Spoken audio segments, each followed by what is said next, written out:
Good afternoon, everybody. On behalf of RV College of Architecture and Deemed Subversion, I extend a warm welcome for all of you for joining this webinar hosted as part of second issue of our academic journal Subversion with the theme Urban Subcultures.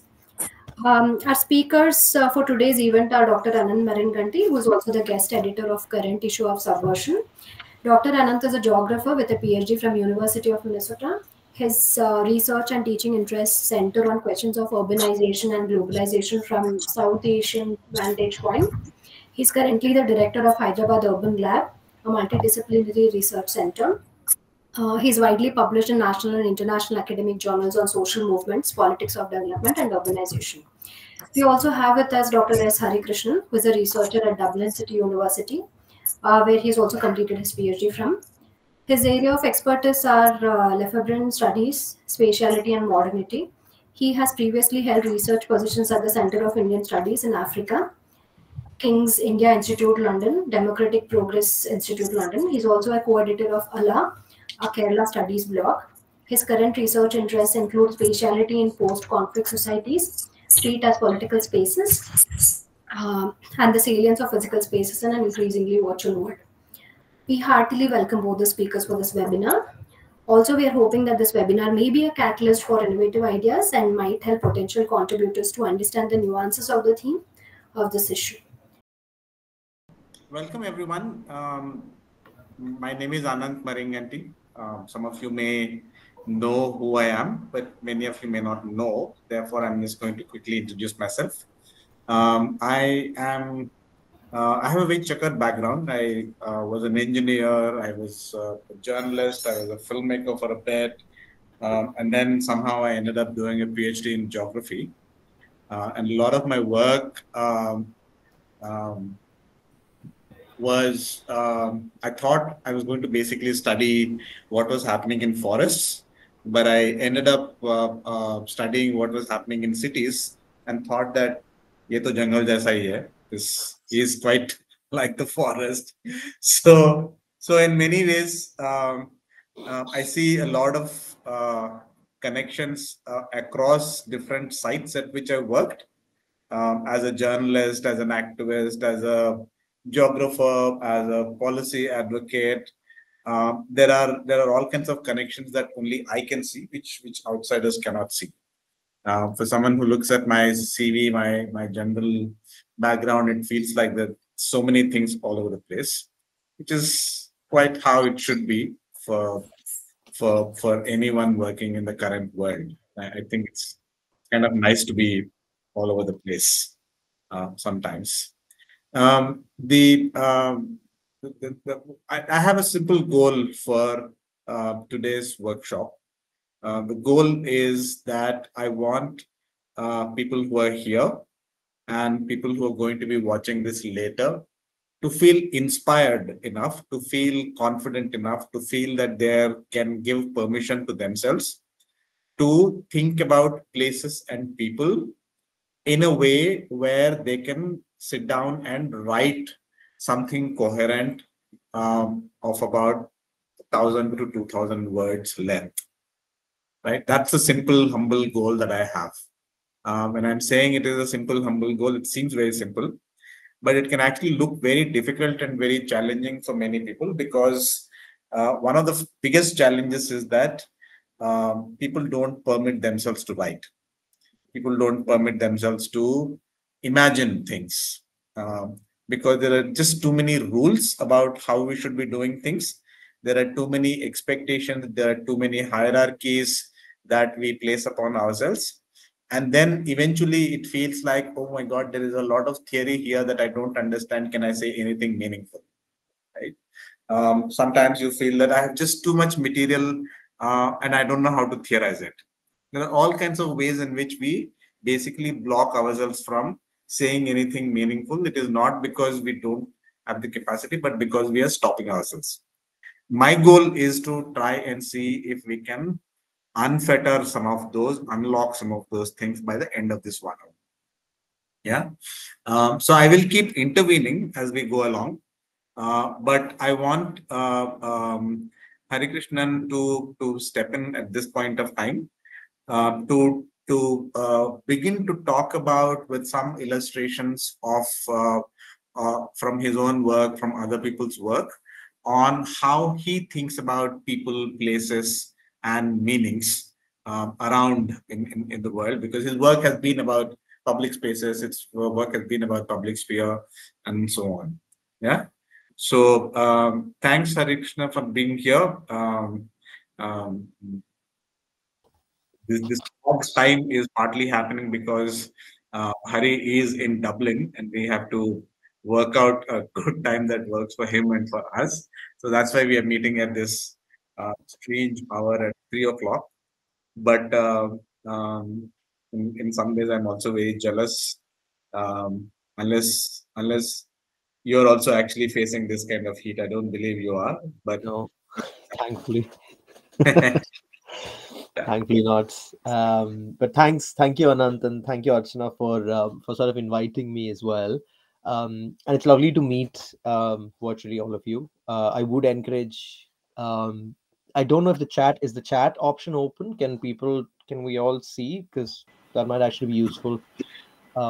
If It's open. Yeah. that is okay, brilliant. It's very lovely to meet all of you. And like Anand said, I think the idea that between the two of us, what we have today is to sort of think with you, with all of you, about sort of the different ways in which we can look at people, at stories, at cities to a certain extent, and see if we can nudge you a little bit to think about how we can start looking at these and how we can start writing about these things. I do have a few pictures and slides, so I'm going to try and turn on my screen sharing.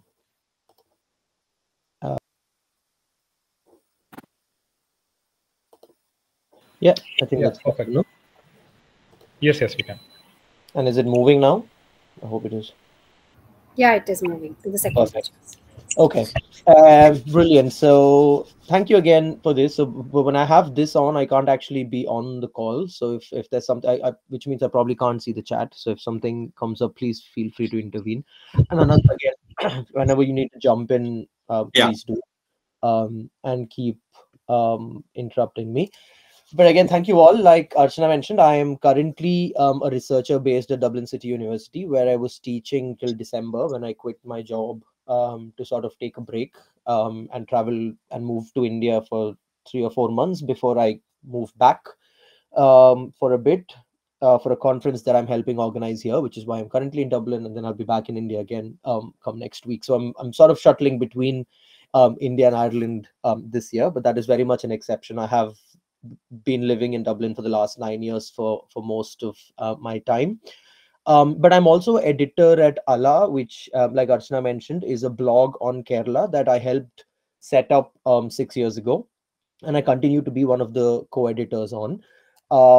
So yes, I mean, one part of my sort of work is the work that I do as an academic on the public sphere, like Anant was saying. Which includes my thesis, of which you can see the cover here, of what it became a book recently, where I was interested in looking at questions of public space and how it shaped political culture in 20th century Kerala. Kerala is the state from where my parents come. I was born and raised in Hyderabad. So it was also for me an academic sort of way of looking at a region or a state that that I belong to, but I've never lived in that sense. But also it meant that I approached spaces not as an architect or an architectural student, like most of you here might be, but as a political scientist, which means I would know less about the design of spaces, which you all might know a lot more about.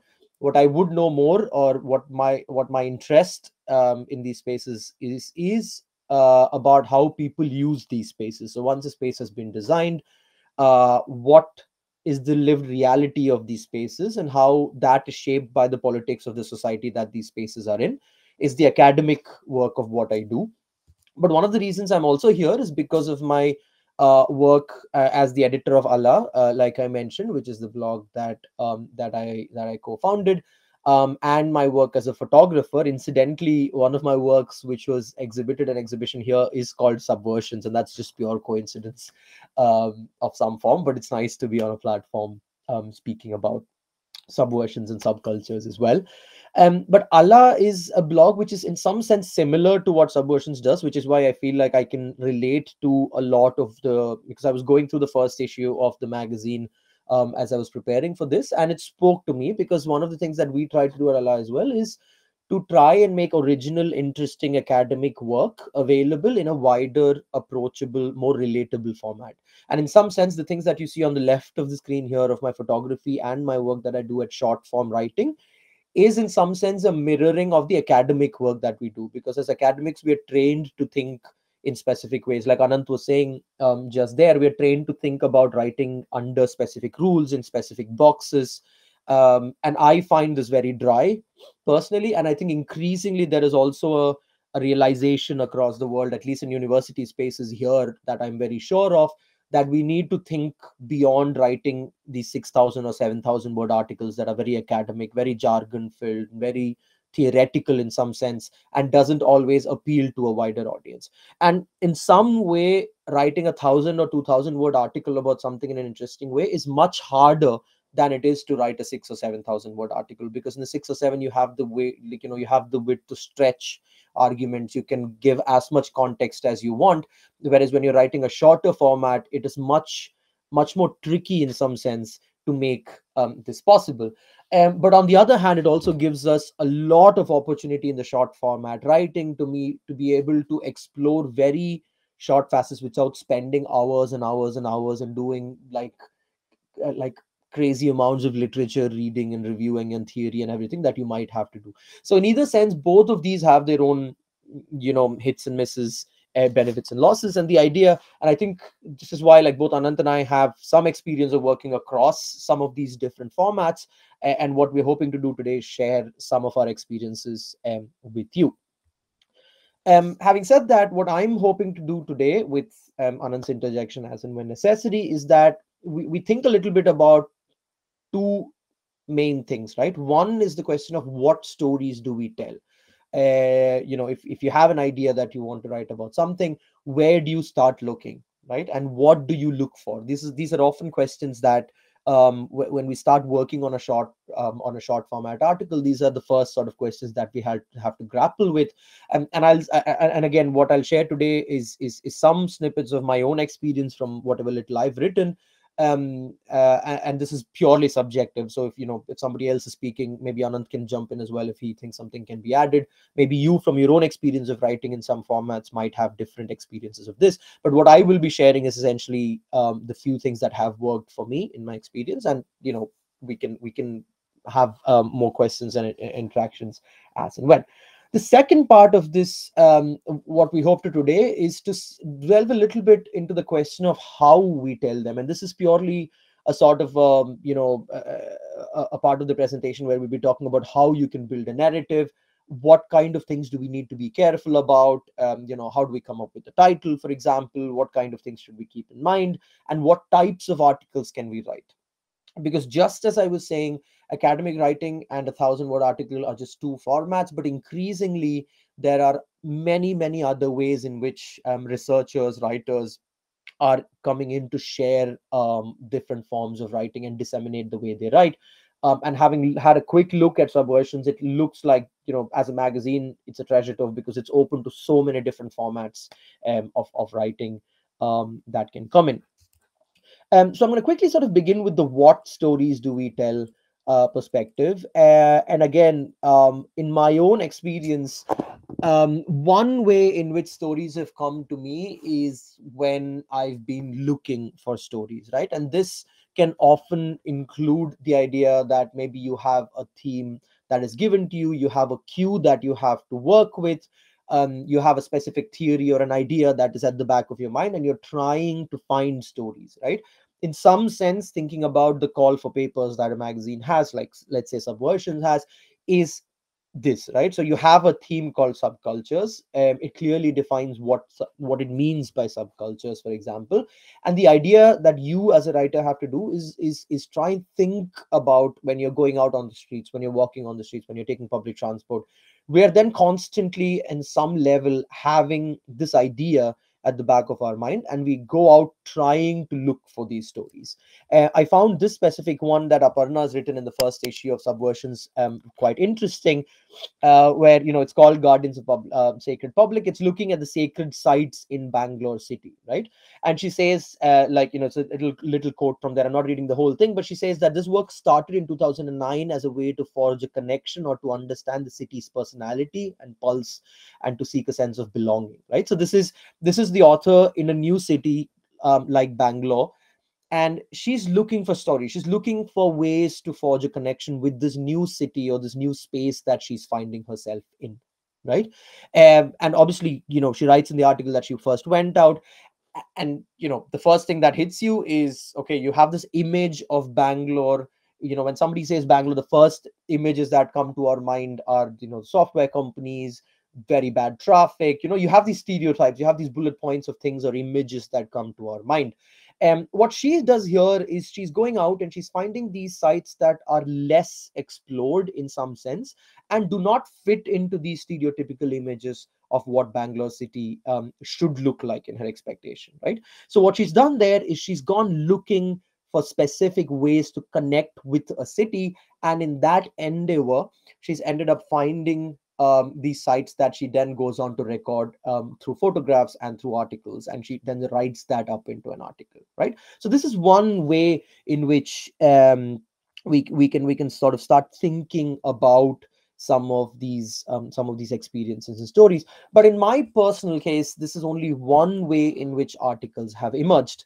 The other one, and this has happened quite a lot with me increasingly, is when we stumble upon stories serendipitously, when we're looking for something else and we end up finding something that that is just there.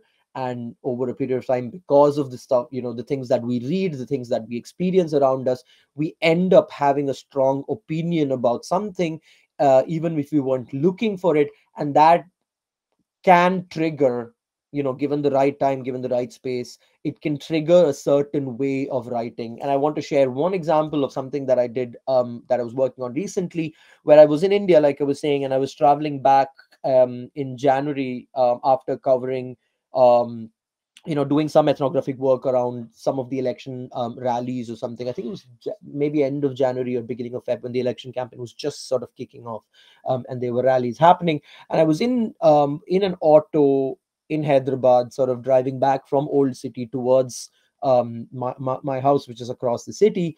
And I had my camera with me because I was taking photographs, and I just happened to we were stopped at the signal, and I happened to sort of click a picture of a lady who was riding pillion behind someone on a motorbike, and she was holding on to something, and I just took that picture.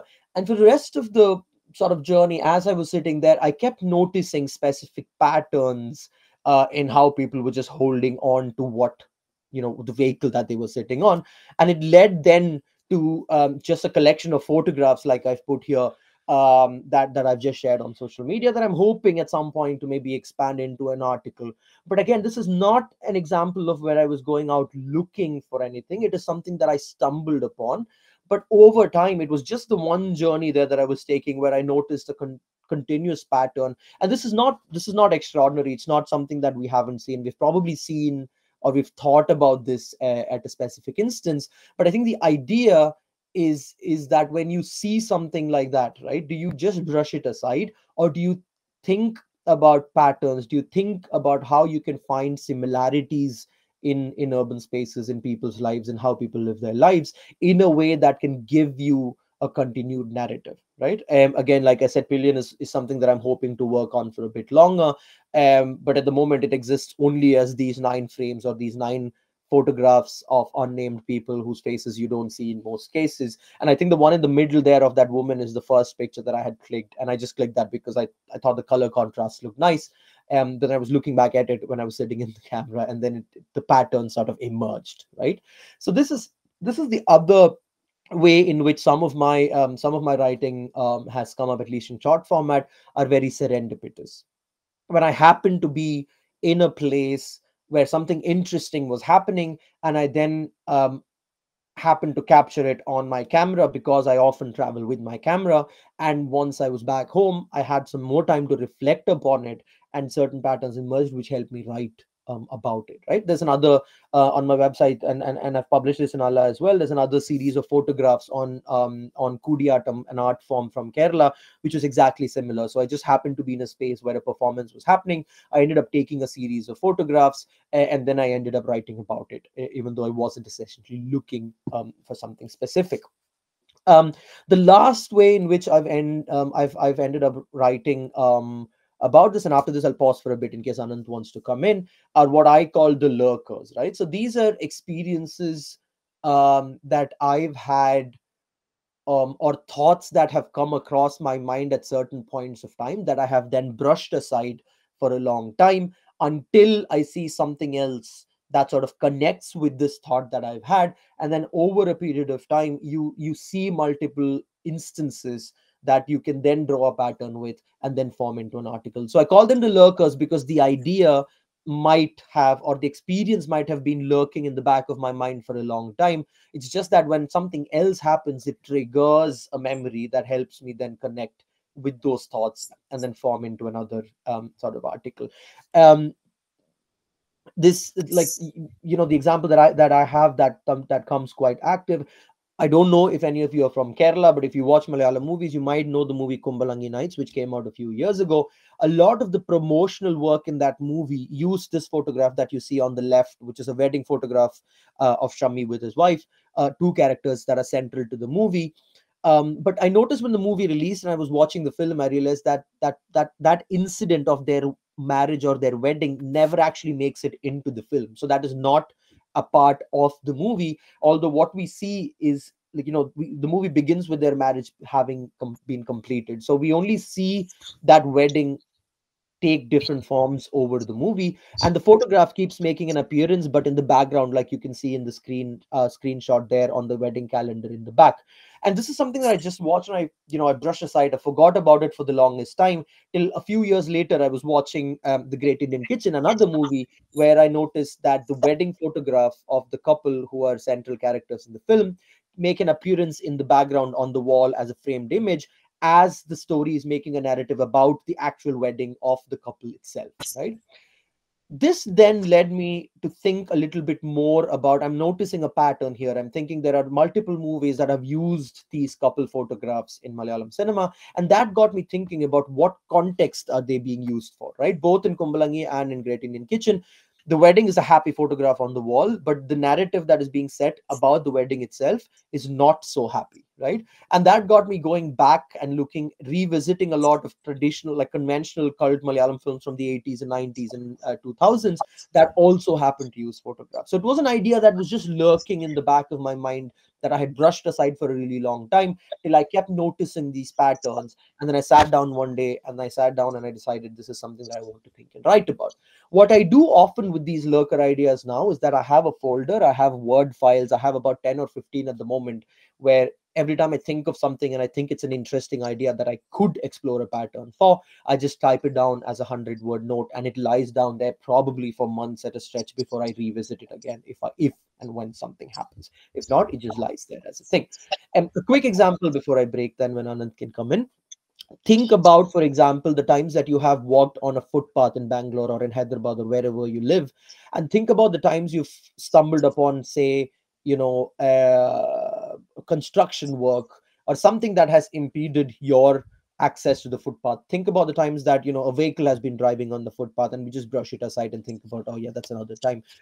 How can you think about these experiences over a period? What does it say about pedestrian access to footpaths? Right, that it may not come from that one experience you've had, but if this is something that this is a repeat behavior that you notice every time you're walking on the street, what can you think then about how access to pedestrians footpaths is an issue in cities that we need to think about? Right, that's a line that you can draw if you want. And this is just a very, very vague example that I'm giving you here, just to give you a sense of what I mean by an idea of lurkers. So these are the three sort of main ideas in which I sort of think about how I start writing. And I'm going to pause here so Anant can come in and sort of reflect a little bit before we move on. Thanks, Hari. That was really, really lovely to hear all of the different ways in which uh, uh, you approach writing. If anyone has any quick questions right now, should we take them? Questions, comments, Archana, Ajinkya? I think once we have the full discussion, so that's also. I mean, people, if anyone wants to immediately ask anything, please feel free to type it in. Sure. But while we keep waiting, and I'm keeping an eye on the chat box, a couple of things I wanted to say about writing about subcultures. Right, there are two separate issues here. One is writing, and the other is subcultures. All of us, willy-nilly, whether we know it or not, we are parts of all kinds of subcultures, right? We are parts of subcultures unless we choose to live a completely isolated life. We are parts of all kinds of social groups which have shared practices. And I think that one of the tricky things about thinking about subcultures is that you often do not pay attention to things in which you are yourself a part, right? And we don't pay attention to a lot of things that happen around us because we think that they're just too ordinary. They're not worth talking about. And that's the reason why we sometimes don't tell enough stories about what's happening around us. Often you find that mothers, aunts, cousins who don't seem to be particularly known for being very intellectual, actually being able to tell really, really fantastic stories about groups of people. They tell lovely stories about how particular groups of people behave, act, and so on. And it comes from the fact that they are actually practicing members of various groups, right? Think about bhajan mandalis.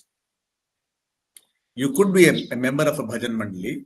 You may not be a member of a bhajan mandali, but you're observing a bhajan mandali from your balcony because it happens in the apartment right below you, or it happens in the empty lot right next to your building. And you're sensing a lot of things that happen. You kind of keep noticing these things. Give you an example.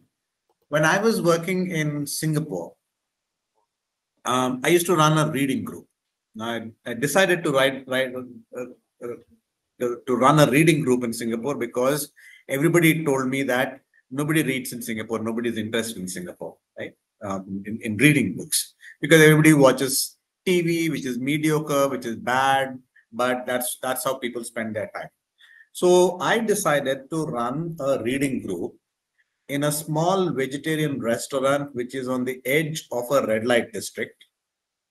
So right behind our vegetarian restaurant was a series of brothels with literally red lights in the rooms.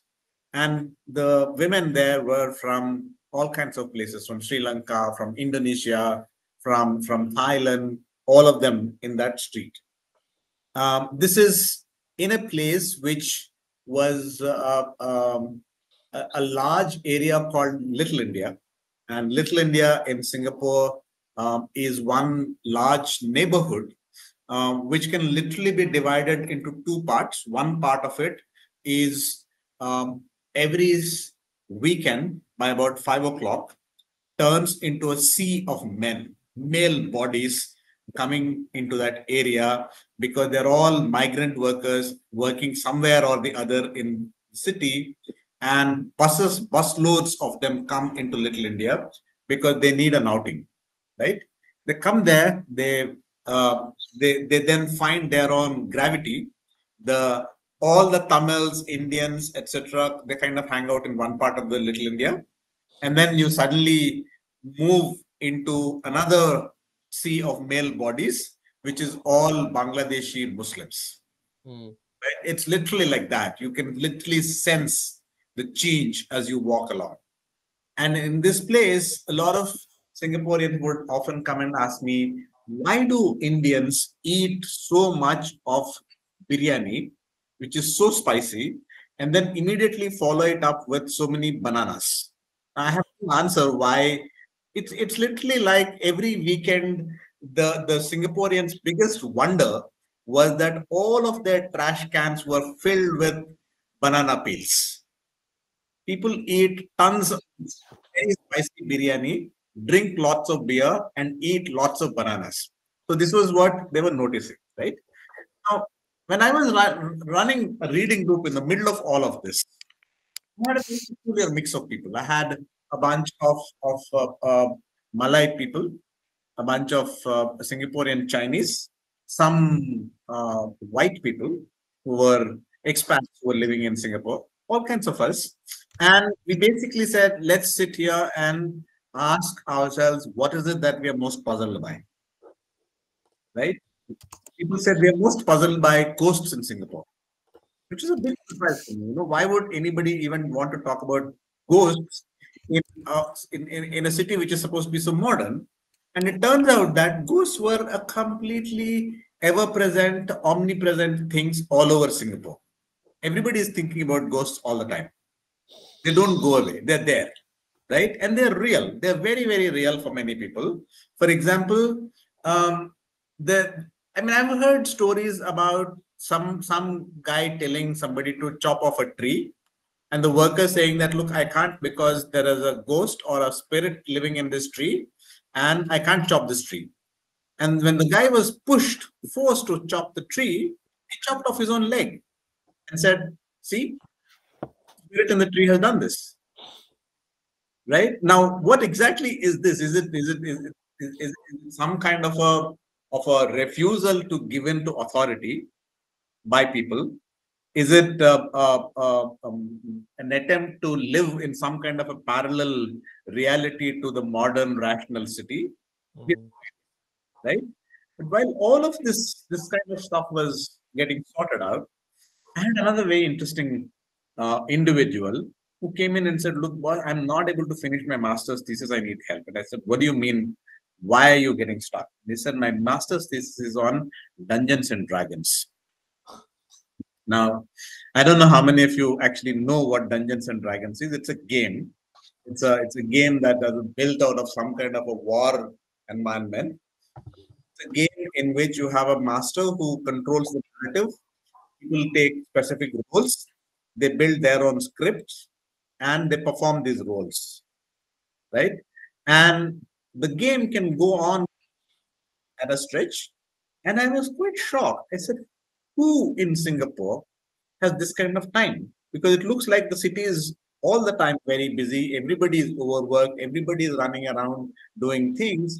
But who are the people who in Singapore would actually have the time to seriously, continuously engage in this game called Dungeons and Dragons, which can actually, if you're seriously taking it on, can drive you nuts because you're seriously entering into that role and you're trying to live your everyday life, which is a completely parallel universe, right?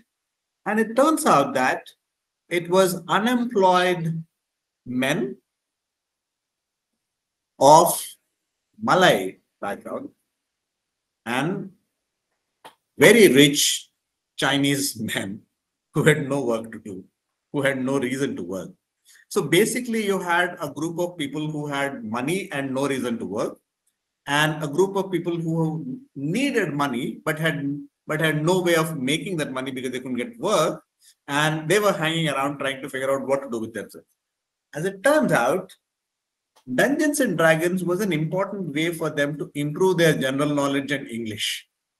Because you're building scripts, you're learning about the roles and all of this, right? And I said, look, so why are you finding it difficult to write your thesis?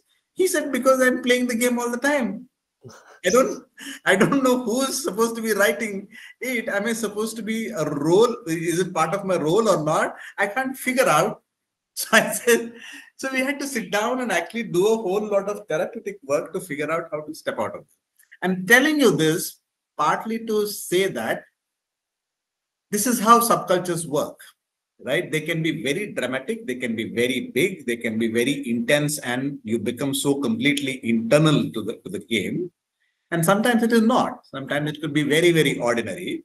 It is like you have all of the women from the suburban areas around Mumbai who get into the trains to get to their work and go back home, and who are chopping vegetables on their way back home on the train and sitting and gossiping along with their colleagues, because they have to go back home and still cook because their husbands are not going to cook. So they're trying to save time by sitting in the train and chopping vegetables on their way home. And in the process, they're telling stories to each other, they're gossiping, they're observing things.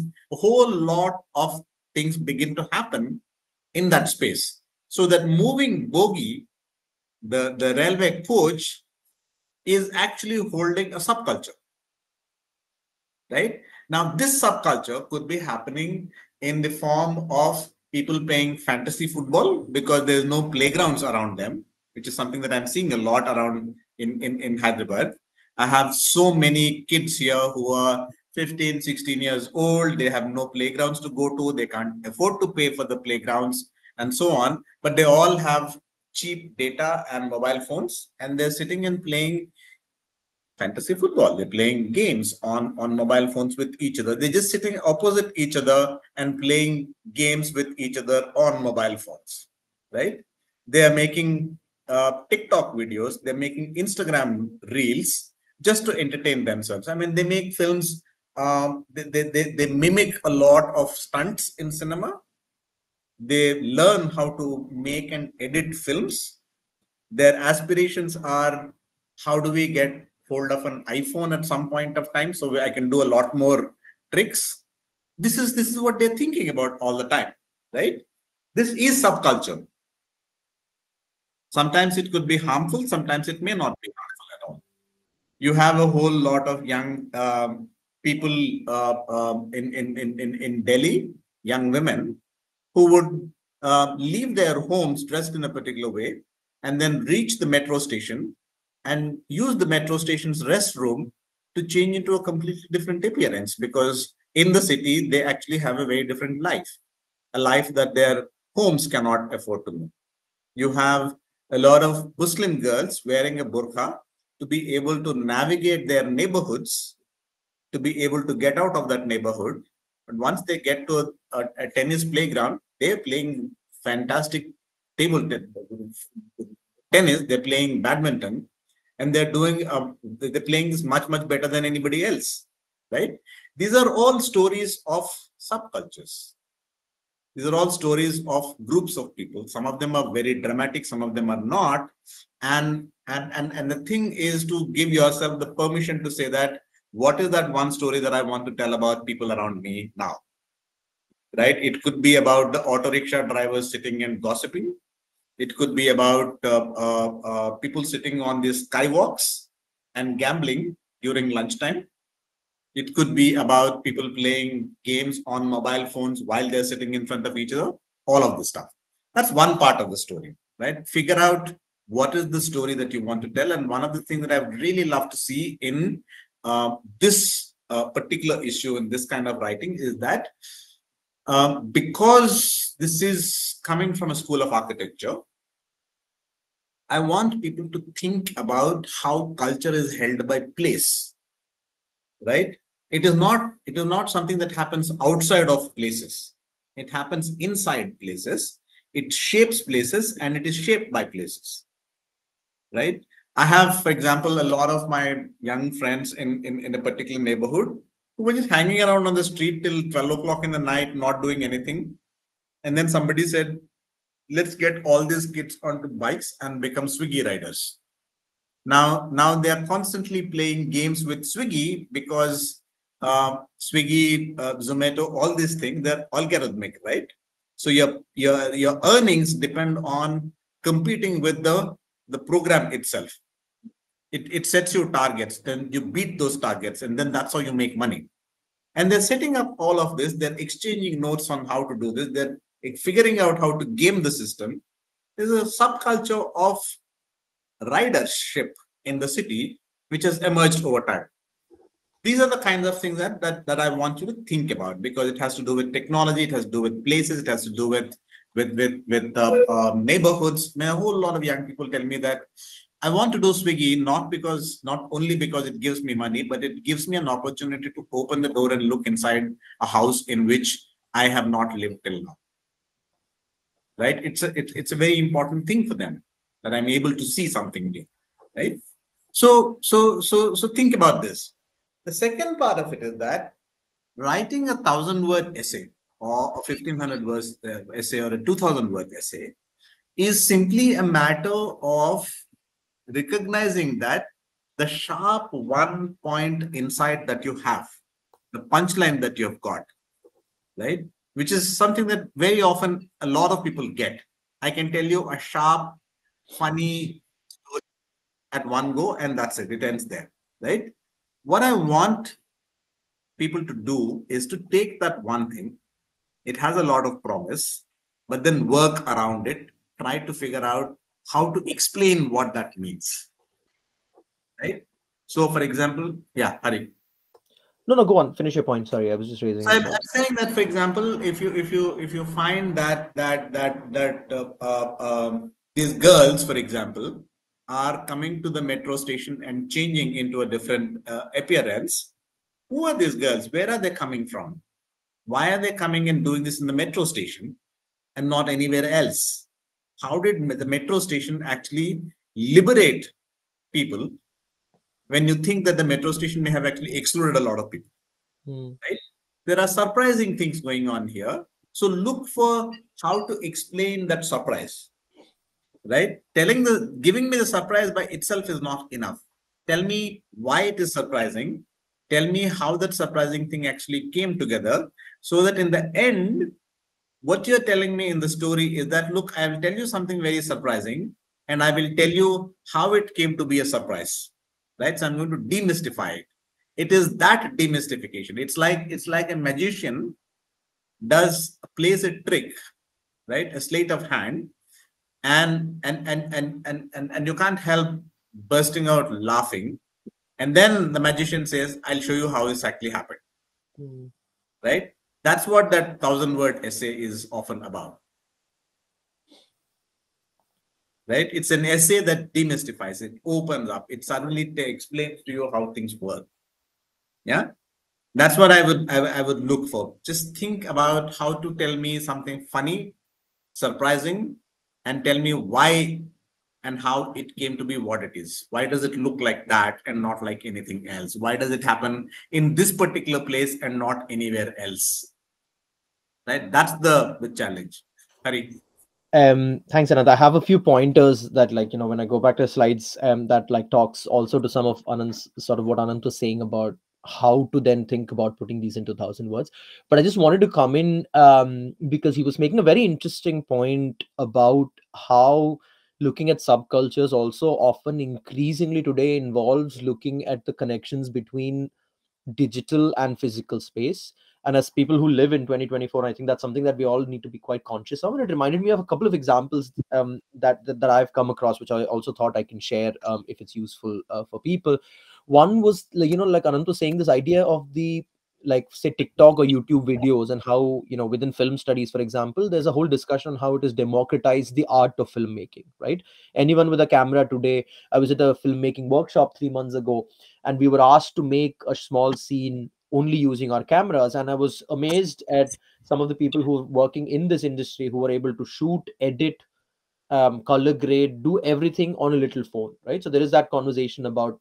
But it also reminded me of how during the pandemic, when Clubhouse became a thing, I remember being very interested with what it did as a social media space, because it was a kind of a social media space that was unlike the others that we know of, right? So Facebook or Twitter or any of these had its own limitations, whereas Clubhouse, just by nature of the fact that it was an audio form of social media that gave anonymity, I was spending hours at that time. I remember listening to conversations where, also because I'm Malayali and Kerala people, it like Clubhouse was marketed as a new tea shop in Kerala. There were articles written about how it has become the new tea shop, right? So how it has created that space where people could sit and talk about things for hours at a stretch. But it wasn't a tea shop precisely because Clubhouse was allowing young females to participate in these conversations in a way that tea shops in Kerala never have, right? Yeah. So like Anant was saying, it has its, there are opportunities. I was listening to these teenage girls from conservative households, even from like Malabar or parts of Kerala, where because they were able to sit and participate in these conversations within their bedroom, the only thing they needed was earphones and a phone and internet, right? And they were able to sit within their house and participate and essentially question clerics who were being very conservative about how women should lead their lives. And these were, girls who were being raised in conservative families, challenging these notions, sitting within their homes, right? It also makes us think about questions of public and private in a very interesting way, and how we need to transcend beyond these boundaries, so to speak, increasingly because of the coming of internet. One last sort of very short example about subcultures that I've worked on here in Dublin as well is, again, because Anant was mentioning the gig economy workers or the delivery workers in India who have become, a matter of discussion now, essentially because of the precarious working conditions that they have. No, they don't have the insurances, they don't have life insurance, they're often in life-threatening situations because they have to ride through very bad traffic. In Dublin, the gig economy workers essentially come mostly from countries like Brazil, Chile, Peru, Colombia, Latin American countries who move to Dublin, firstly as students who want to study English. During the previous regime in Brazil, a lot of them also came from LGBTQ backgrounds because the government was very conservative, and they were escaping the government there to come to Dublin. But what's interesting is there has emerged a subculture of gig economy workers within Dublin cityscape, which is really interesting, right? Now, like fascinating thing is that Dublin is also the capital for a lot of these software companies that are creating the software for these people to use, right? But a friend and I last year we spent a lot of time then, because we noticed that over the last few years there are areas in city center Dublin where these delivery workers, you can see them congregate and have a social space. So that's where they're sitting and talking to other delivery workers when they're waiting, for eateries to ready the food, or when they're waiting to get pick up stuff from their places. And it got us really thinking about what are the spaces that this specific subculture of delivery workers is occupying in Dublin, right? So we just went down one day, we started talking to them, we started getting to know more about their experiences, and we found out that there are such fascinating like tangents that you can explore within that one subculture. For example, when you're coming as a student to Dublin, you're only allowed to work for 20 hours officially. But the nature of gig economy and the fact that house prices and living expenses in Dublin are so high means that these people have to trick the system in order to work for more than 20 hours if possible. Now, what that means is that they can't often register the delivery apps on their own name. So now there has emerged another subculture that people who have permissions to register for these apps have, and then they register for the apps and then they lease these apps to the students who then pay this original person a certain amount of money every week to use their account so that they can work under the system, right? And a lot of these people, when we went and asked them, do you know if the Deliveroo or the Swiggy equivalent in Ireland has an office in Dublin, they don't know this, but the truth is a lot of them go and deliver in these offices in the financial district where some of these companies are operating from. And the place where these softwares are being written is only a kilometer or a kilometer and a half away from the main street where all the food outlets in Dublin are. But they're so far apart from each other. There's one subculture that exists within Dublin city of the gig economy, so far distanced from the financial district and from the upper class, from the software engineers and the techies and the money and the corporations, that there is a universe of divide between the two, right? And that is again something that came up when we went and spoke to these people, and it leads us off on these multiple very interesting things that we could explore. So I think, like Anant was saying, like the idea is that when we're looking at some of these things, when we're going around the city, when we observe things, most again, from my experience, at least most of what we write in short form comes from experience. It comes from things that we've experienced ourselves, and we think about them with a critical lens, and we start asking the how, like, the question of what and how, if that makes sense, right? And I can move back onto the slide if Anand doesn't have anything else to expand on, or if anyone has any questions, we can take them now, about how to think about subcultures. And I think this is a good point then to take a break and see if anyone has any questions before we move on to sort of the more boring tips about, oh, what can we do to make it more interesting, and what kind of title and what kind of opening and all of that. But I'll pause there if anyone has to come in. Thanks. There's one question by my colleague. I'm just typing it in the chat box.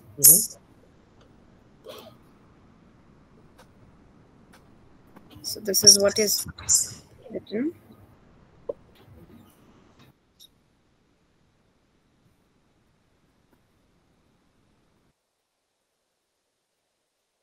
Sure.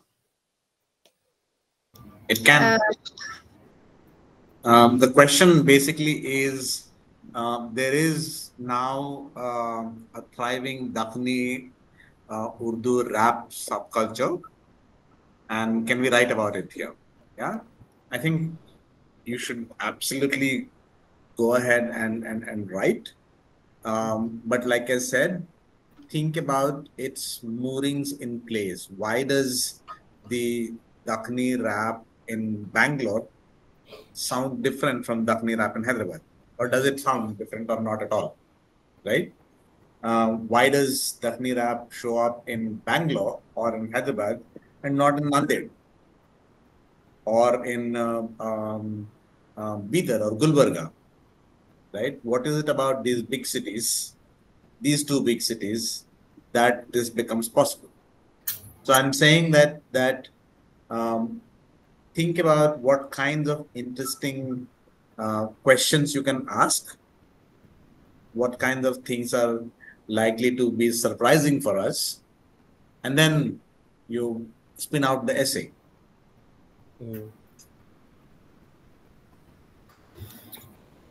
So spatially, we're just looking at it as a place specific, right? That's what you mean, I guess. Yeah.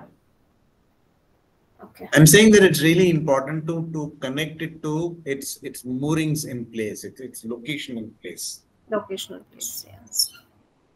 Yeah. Right? Because it's a very simple question. Why does something happen here and not anywhere else? Because things happen in a particular location. There's a reason. There must be a reason why it happens there. Okay. Yeah. Thank you. Anyone else? We had a lot of ideas that were coming up when we were doing this research methods class, right? So if anybody wants to just explore your ideas, check here, it'll be great.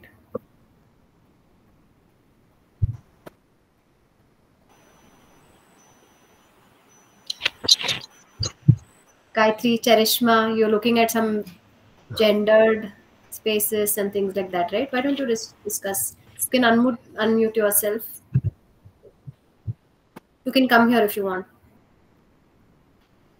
Yukta also, Yukta K.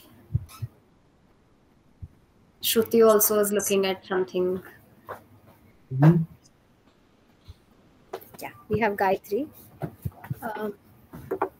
Good afternoon, sir. So basically, the paper that I'm writing is based upon the concept of placemaking for the queer neurodivergent individuals in a city. So how does that kind of come under the concept of a subculture? And if it does, then how does it kind of influence the notion of placemaking for this community is what I would like to explore.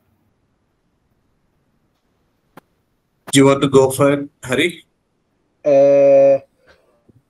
I mean, I assume you're more qualified to answer this specifically, but okay. I can. Let me just take a cut into this and then we'll see.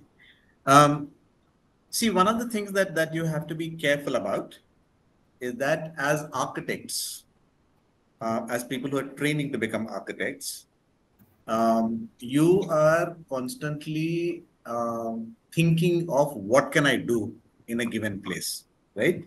And there's a way in which that that impulse, the need to do something, begins to override what you need to do to observe what is happening around you, right?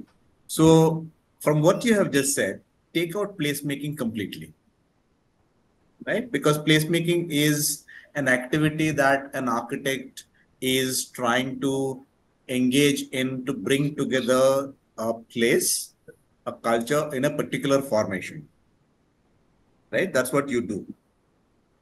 But before you do that, how does neurodivergence actually manifest in different kinds of cultural expressions, right? Do we have an understanding of that? Can we write about that? I'm saying that look for cultural expression in the idea of neurodivergence, right? Then what would it look like? What would it mean for places? The reason why I'm suggesting you do that is because the need to intervene and do something through a placemaking activity is going to make it difficult for you to actually be observant of what is actually happening before you step in. Right? The trick here is to not remove yourself from the scene, but to mute yourself a little bit so that you can listen to others. You can listen to other processes. You can pay attention to that. Does that make sense? Yes, sir. Yeah. I don't have much to add, except I think that's an excellent point. Again, one of the things that as a writer, I think is it's very important to listen more, because like your chance to speak is when you write the article. So I think everything that leads up to that point should be input for you in some sense, and it should lead you to think about. And like Anand said, I think it's best to sort of approach this from with a very open what question, as in like what does what form, like what context or what format does neurodivergence appear in, or what what does it mean to the people that you're hoping to place make for, rather than okay, I'm going to place make, so I want to know this. It might be good to then approach that from sort of the other the bottom up perspective, and I think Anand's point there is excellent in that sense. Yes, thank you, sir.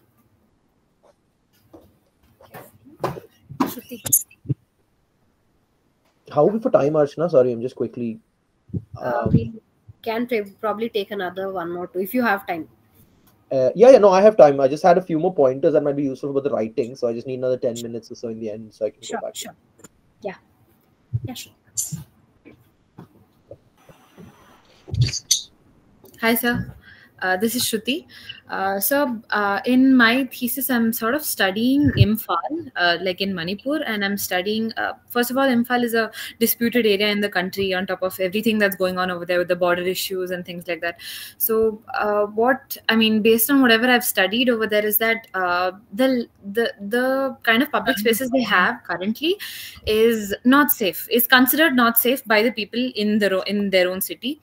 So as an alternative to keeping people off the streets, a lot of parents send their children to sports camps, especially after Mary Com sort of came out of the region and things like that. So the reason there's an involvement of they sort of use sports as an outlet for their public space, and that's sort of an expression for themselves so that they can keep the children off the streets because of drug abuse, and then there's a lot of police violence and so many other things. One is sports, and then there's a few other things that happen for maybe the higher classes of society. They have fashion shows and so many other things in their public spaces as sort of a expression for themselves in these specific context. And so can that be something I can talk about? I can maybe quickly sort of answer about sports, and then Anand can come in about specific about subcultures for this issue if you're planning to submit an article, because that's something Anand would know better about.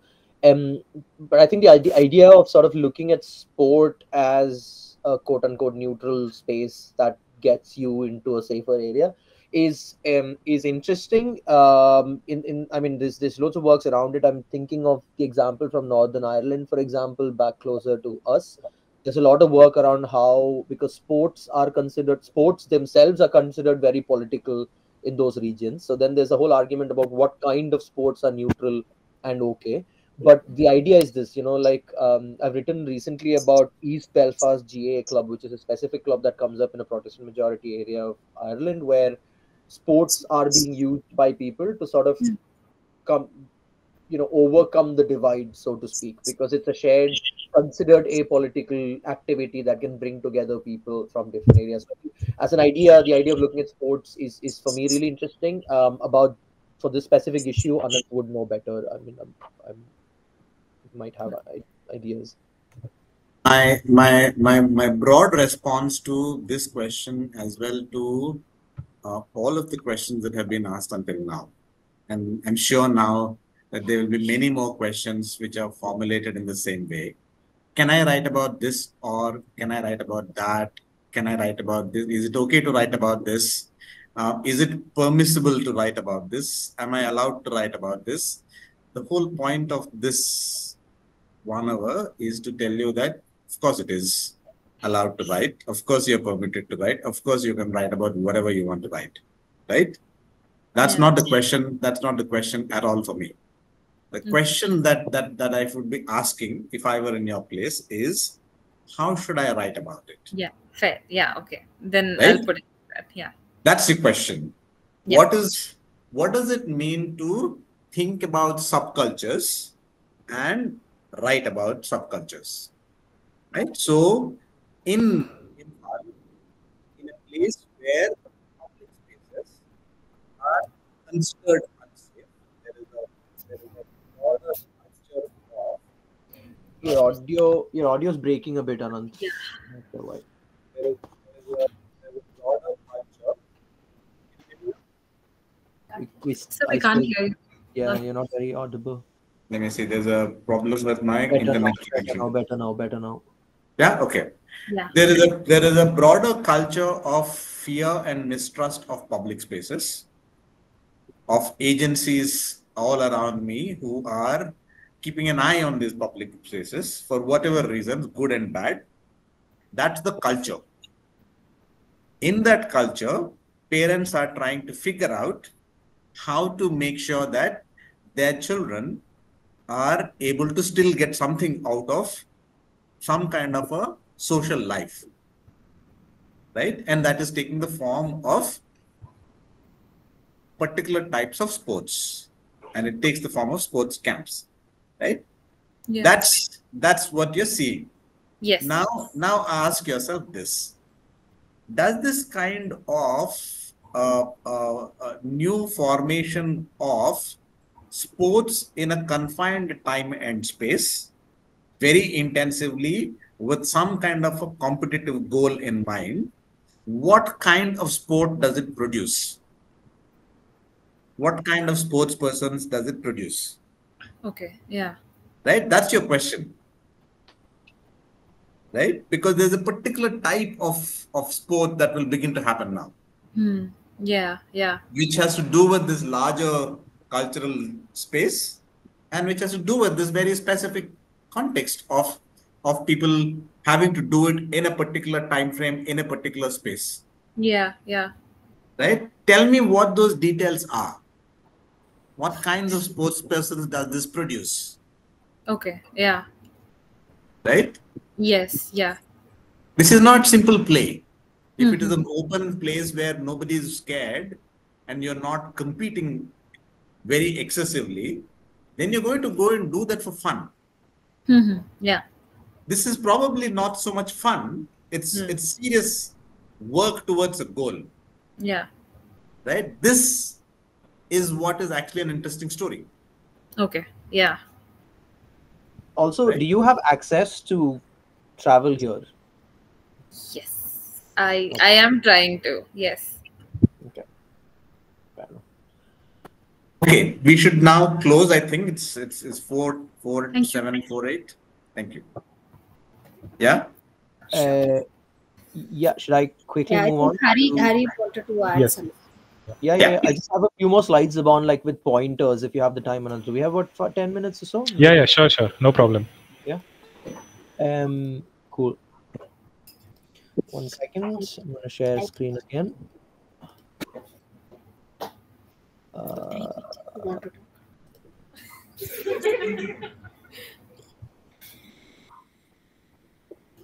Okay. This should be coming up now. Brilliant. Okay. I'm gonna quickly have a few slides here that we use for a writing workshop that we do at ALA, which my colleague and co-editor Shilpa has kindly shared that to use with you. Some of these are just pointers about things that we like, very practical tips that we give people when we kind of write, and it might be useful for you. So they essentially pertain to these 4 points. One is getting started, how to get started and build the confidence to write, how to choose a good topic and title, like Anant was saying here, how to think a little bit about the structure and flow of these articles, and then a few pointers that we want to remember.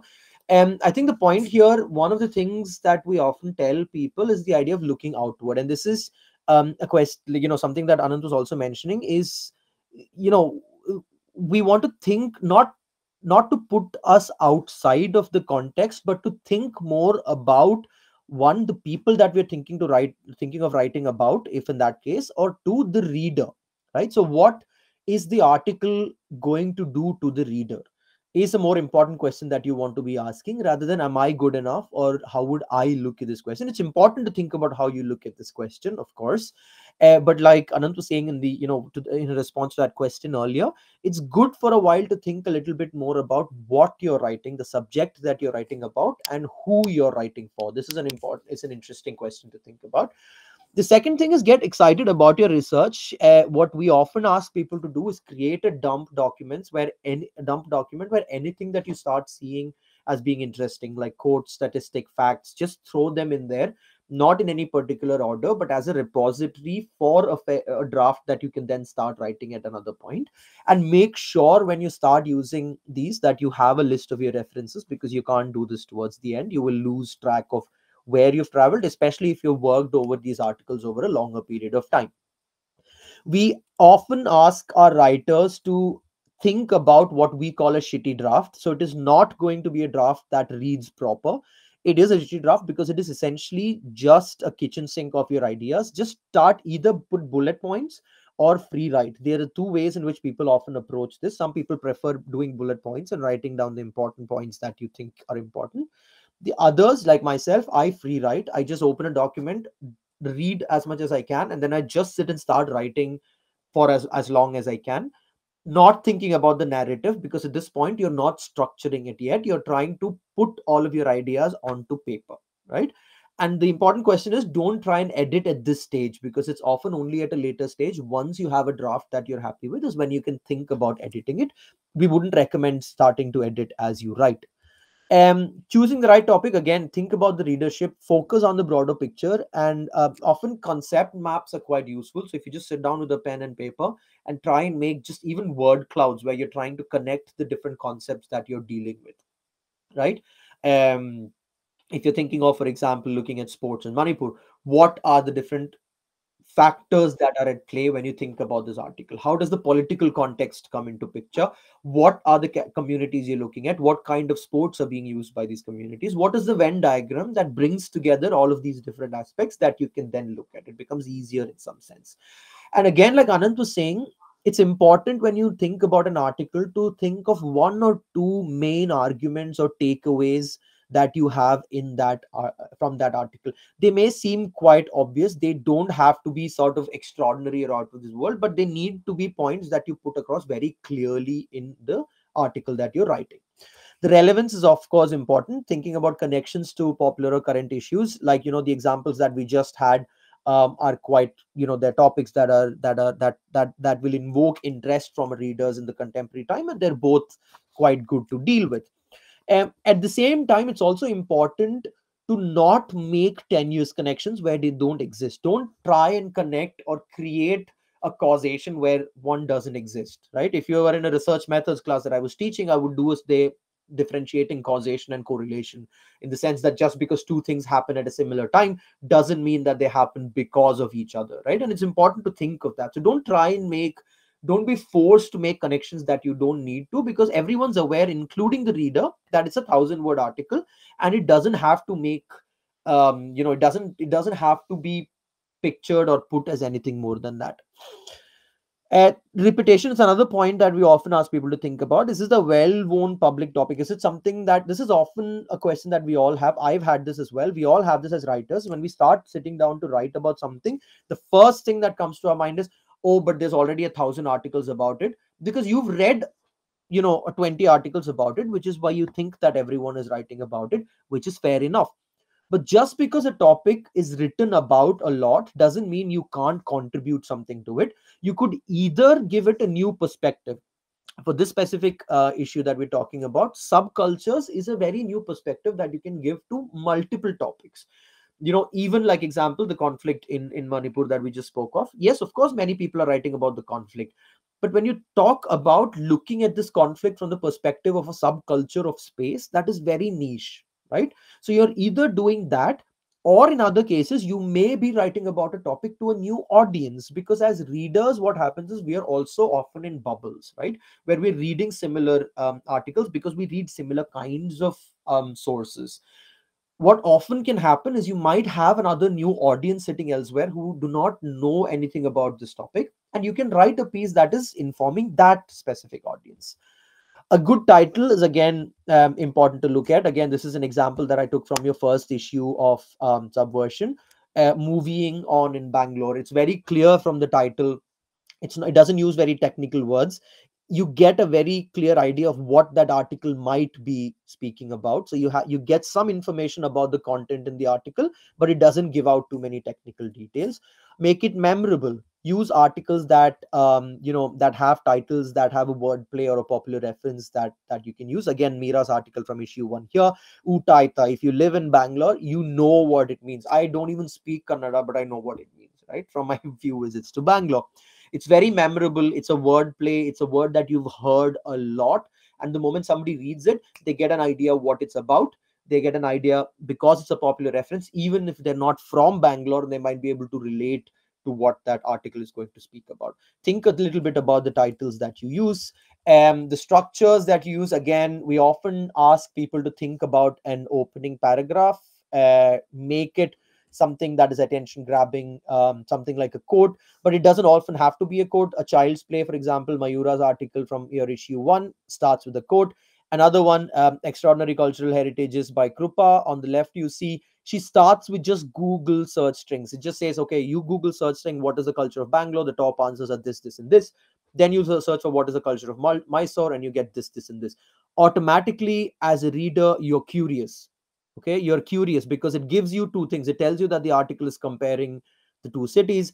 It is also telling you how different these two search results are, right? And as a reader, you're automatically thinking about a lot of these things as you read only those first 6 lines, right? And it hooks you. Having that hook is often quite good. For a structure and flow, think about the clarity of your arguments. Keep your paragraphs short. Keep your sentences short. Don't avoid academic jargons if you can. If you're using subtitles, again, keep them short. Think about the technical terms that you use. Keep the technical terms limited and explain them to an audience that may not know. A lot of you come from architectural backgrounds. If you think that your article might be interesting for people who don't come from architecture backgrounds, if you're using terms from architecture, make sure you explain them for a lay audience who may not know what it is, right? And then the brevity argument again is the same. Not all interesting details need to be in the article. You must be aware that it's a 1,000-word article. Keep it short, keep it simple, keep it straight, and have a dump document for inspiration later. Like I was saying, there are often tangents that you will find. It is important to have focus of what you're writing in this specific article, and then you can have a dump document with all the other details.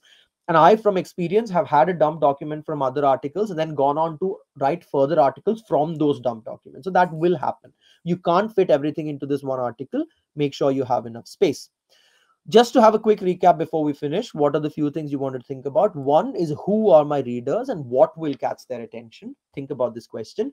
What are the main takeaways? What is the 1 or 2 main takeaways you're making from a 1,000 or 2,000 word article? Does the takeaway need readers to learn too many new concepts, right? You want to try and minimize that. You want to try and keep it brief. You want to try and keep it clear and short. Is the topic or takeaway evident in the first two paragraphs?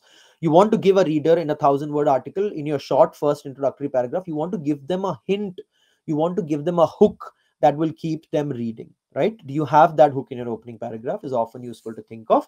And are there any points of tension or identification in my narrative? Are there contradictions within your article that a reader might pick up on and might think that you're not making your argument very clearly? And these are interesting questions to think about. I want to sort of end with this because, again, I was impressed with, articles and everything that we discussed today are essentially one form in which you can disseminate your work, but it is by no means the only form in which you can write. Increasingly, even within academia, we're encouraging younger writers to think beyond worded articles. Think about how you can use photographs or illustrations or case studies or photographs, even fiction like poetry, in thinking about these things. And it does two things. For example, I'm just going to quickly give the example of a photograph on an illustration and what it does. We often within academia, and specifically at Allah, we spend a lot of time sort of discussing the politics of gatekeeping within academia. So if you're writing an academic article, there are limitations. Somebody who's not comfortable with the language may not be able to access or understand the article that you've written. If you use illustrations or photographs, it is a very, very, very ingenious and powerful tool that will let you overcome that obstacle, right? Because if you're looking at a photograph or an illustration, you don't need to have a strong English language in order to understand a photograph, because you're leaving that on to the viewer, you're leaving that on to the reader to look at photographs, keeping your text minimal, and then using photos or illustrations to tell their story. What people read into them is individual, is very subjective, but it works very, very effectively. So apart from everything that we've mentioned today, which is obviously to think about how you can use an article, I'd also encourage you, and I think your your editors would agree, is to push you to think about other formats. If you're good at sketching, by all means use illustrations. If you're a photographer, even if you're not a photographer, you're somebody who has a camera and likes taking pictures, go out there and use them actively in your articles, because there's no textbook rules about what the right thing to do is in these cases. Go out there, sort of try and explore and try and work around an interesting way to tell your story, and I'm sure they'll all be very interesting and exciting to read. And I really, really look forward to the second issue of the stage and reading all the wonderful articles that you'll be writing. But I'll stop there, and Anand can come in if there's anything else he wants to pitch in. Yeah, thanks. I think Anand sir has left. He said he's written a message. He said he had to leave. There's one. Do we have 1 or 2 minutes? There's one student. I have another. I can take another 10 minutes if you okay. Need to say, there's one student who she wants to add something. Yeah, Yukta, please come. Hello, sir. I'm Yukta. Hi. Yeah, so I'm actually trying to analyze power in the social sense, as in I feel like power and authority go hand in hand. But during while they form policies and they make agendas, there are so many people that get looked upon. Like I feel they are not catered to, or they're not. I feel their voice is not like literally voiced, and I feel in that sense they kind of show resistance. I mean, like they feel like they don't deserve a seat at the table, even though they do deserve a seat. They feel inherently powerless, is what I'm trying to say. So, and if I had to put that into a spatial sense, I feel they kind of show resistance in spaces that are not designed for showing resistance or for protests, right? I mean, in like a very common public sense, like probably like a bus stand or in like auto rickshaw stands. So how can I elaborate or further upon on this topic? Did you have any sort of specific examples that you came across? Why did you start thinking about this topic? Was there something that triggered this? I mean, this has been triggering me for a long time. There's not been a specific instance, but I mean, we have thesis going on. So I thought probably we could explore this and see if we could actually provide a space for power. I don't know how to say it, like a space for not active resistance, or space for showing resistance, but not through active means. I mean, how could that be a subculture? Or again, I think, I mean, it is already, like, you've just defined how it is a subculture, right? You've defined about how, it is essentially in using those spaces to challenge certain forms of authority is how it becomes a subculture. But I think I'd nudge you to think a little bit about the idea of how this might also happen within homes, So again, we need to sort of think, we often are trained to think about public and private as binaries, and we think of resistance as something that only happens in public, right? As something that only happens in the public space where authority is challenged. But it doesn't necessarily have to be this. And I'm just like, again, to quote a very brief example from my own work that will make this point clear.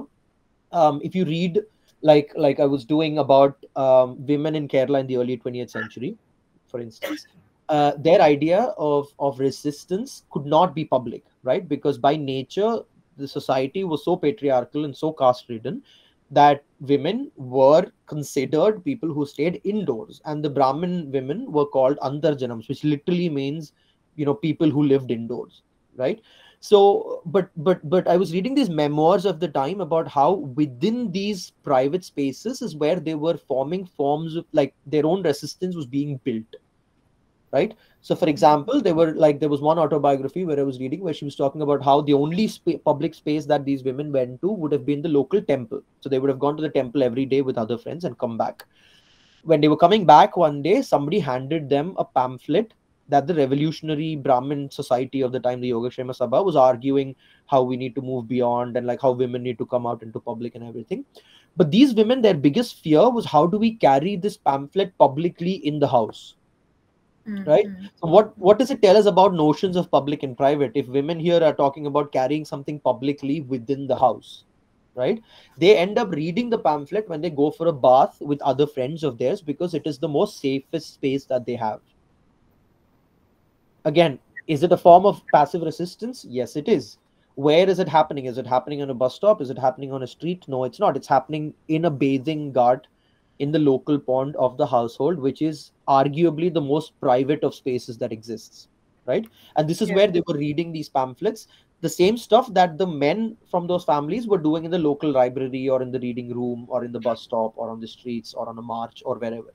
So I think it's useful also to think a little bit about what those subcultures, how does the internet affect those subcultures or of resistance? Now, Me Too didn't happen because women were like, there were protests out on the streets, but it started off with women voicing their resistance online, right? The use of internet as a means is again interesting to look at. So there are multiple ways in which I think those forms of subcultures, depending on who your target is, who are the people you're looking at is.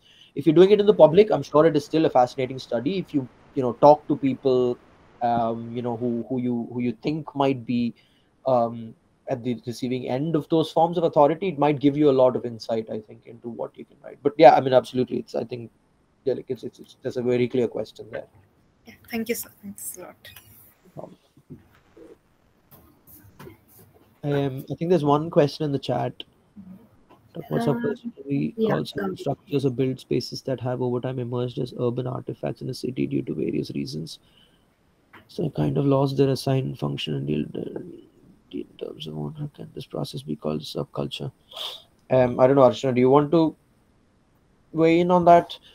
I can. I think it is. I mean, I think the fact that spaces have been disused doesn't in itself, to me, be called a subculture. But if there are new forms of use that have emerged in those spaces, then absolutely, because yeah, I mean, just spaces change their use. Their lived reality is often quite different from what they're designed for. So if you can think of how that questions or how that brings up new questions of how authority or mainstream society is looked at differently, then yes, that would be my short answer. I don't know if Archana or Ajinkya want to go in on this. I wouldn't call a process like this as a subculture, probably, but within that, if there are any stories that are connected, probably yes, Gauri. But also, it could be if there is an active space that has gone dead over a period of time in a city, I would also be very curious about what led to that change, if that makes sense. And that question could lead us to some form of subculture that led to that space being abandoned or dead. Is there a political economy of how the city has expanded in a different way? That means that old spaces that might have been active at one point have been disused over a period of time. What does it tell us about the nature in which the city has expanded, or the social life? Where are, so if one place has been abandoned, obviously people are going somewhere else, right? And if that is happening, what does that tell us about the changing society then becomes the question, I think, that you can approach it as. Yeah. So anything else from anybody? Any other thoughts to share, questions to ask? We are already running out of time. If you do, like, also feel free to share. Like, I had my email address there in the beginning, but I'm happy Yeah, to please. sort of get back as well if people have thoughts. Sure. So should we close it here? Sure, yeah. Thank you very much. Thanks again. Thank you all for listening. Thank you for joining from Dublin. It's great to have you here. I want to thank Anand sir also. He was not able to join for till the end, but it was great to have him as well. Thank you so much. Ajinkya, do you want to add anything? I think yes. I would like to add. First of all, thanks both of you to contribute your thoughts on how this subculture topic as a larger theme can contribute to various stories which are usually under the shadows of larger domains, or usually the domains attractive to the academia or larger media, and that is the niche that we are trying to look at for through this issue of subversion. That okay, if they are stories untold, if there are stories which are interesting, if there are stories which need to get some platform and can try to find out the similar corollaries to that in the different setups, different places, then yes. I would also like to add that yes, we are looking at not just the subculture as the individual topic, but then the interrelationship between them, the conflicting subcultures. There could be a propagating subculture or a subculture becoming and transcending that barrier to becoming a mainstream culture. So anything and everything is acceptable as a submission. Thank you. Thanks a lot. Thank you. Thank you, Hari. Thank you for joining. Thank you so much. Thank you. Absolute pleasure. Thank you again. Take care. All the best. Thanks. Thank you, participants. Okay. Sure. Thank you. See you.